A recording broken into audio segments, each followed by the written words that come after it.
Hey everyone, I wanted to go over the new and exciting news that we have for Monster Hunter Rise Sunbreak.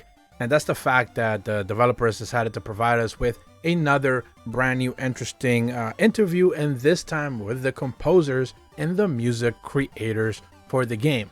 We have Satoshi Hori, the lead composer for Monster Hunter Rise and Monster Hunter Rise Sunbreak, and Mana Ogura, who simply implemented plenty of the music and created some of the brand new songs. I think specifically when it came to Sunbreak, they definitely tried to change a lot of what the original base Monster Hunter Rise sounded like. So they used different themes and a lot of different instruments to make the music, the game music, sound extremely different. One of the things that we did get to see in base Rise, and this is something that they go over a little bit in this developer interview, is the fact that a lot of lyrics have been added for classic monster songs that simply didn't have lyrics in the past. So a lot of those type of changes also carried over into the brand new monsters additions for Monster Hunter Rise Sunbreak. So in the very first question, they just simply provide the introduction, which I already spoke about a little bit. So we're going to start from the second question onward. They mentioned that, so both of you worked on the base Monster Hunter Rise. Can you tell us a little bit about the differences in themes and the direction of the music between Rise and Sunbreak?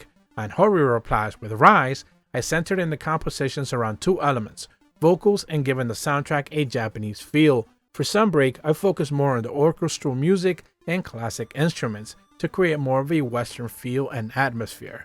Ogura replies that I did the same. With Rise, there's a strong Japanese set of elements, and with Sunbreak, it was more centered around Western elements. And that's just something that I touched upon at the top of the video.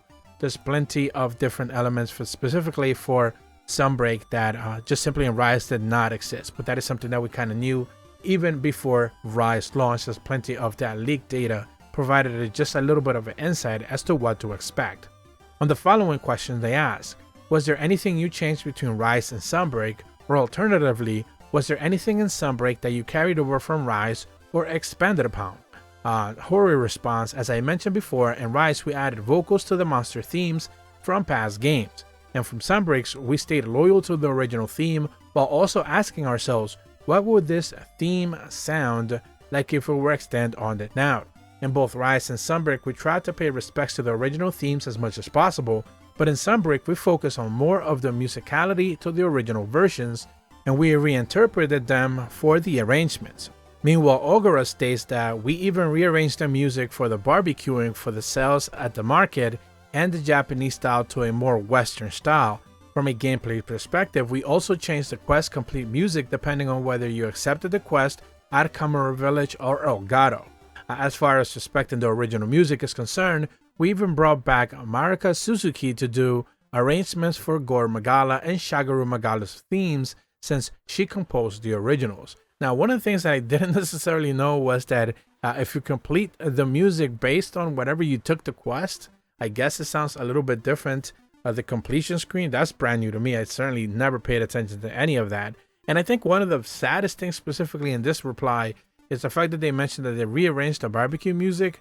But of course, as I mentioned, I believe maybe a couple of weeks ago, I don't remember what was I talking about in one of the videos, but I mentioned that in the barbecue spit cooking thing, you no longer do that anymore. You have no incentive to actually do it, since you could just get the palicos or whatever to be able to, the Meowsters, if you will, back in Elgato or in Kamura Village. You can get Yomogi to do it for you. So you don't necessarily actually have to cook anything anymore. There's no real incentive to do that. You could just get them already pre-made, pre-cooked, and you're just good to go. And certainly you want to have that done since you get tickets as well, so you get free meals on top of that. So yeah, there's no real incentive to actually do the cooking game anymore, which is a real shame. And in the most recent patch, they actually went ahead and removed the entire option. You could just hide that entire barbecue spit option as well. So yeah, a little bit of a bummer that the game is kind of moving away from what actually made it popular. But again, they're speeding it up altogether, so it shouldn't come too much of a surprise. And then the last questions that I wanted to cover specifically in this video, they mentioned that I heard that Ogura-san, you were in charge of arranging the proof of hero this time around. So what was it like? And Hori-san, from your point of view, what do you think of Ogura-san's arrangement and this theme for Sunbreak? Ogura replies that it was a really hard thing to do. It really made me aware of how talented all the composers that came before me were. I had to think very hard on what kind of elements to include and make it match Sunbreak, and whether it fits the mood of the scenes that it's used in. Of course, Horii-san helped was invaluable in all of this. I cannot thank him enough. He responds as well. For Rise, I enraged a proof of hero in a way that makes you feel the courage of heading into battle, but for Sunbreak's version, it's a lot more dramatic, a very expressive way and different from Rise. I think it's a great musical extension for the theme, offering a nice contrast between the Japanese and Western styles. And I think that was one of the popular songs for sure, that when a lot of people heard it in one of the trailers, it certainly felt like it kind of brought players back a little bit to some of the old classic Monster Hunters, since it has been a song that has been around for quite a while. But that's about all the information I wanted to cover specifically in this developer interview video.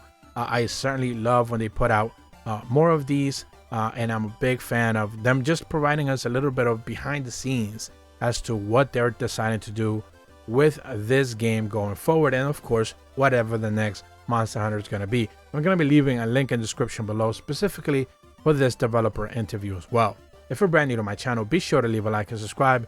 Hit the bell to receive notifications when the videos go up. And as always, thank you so much for watching. See ya.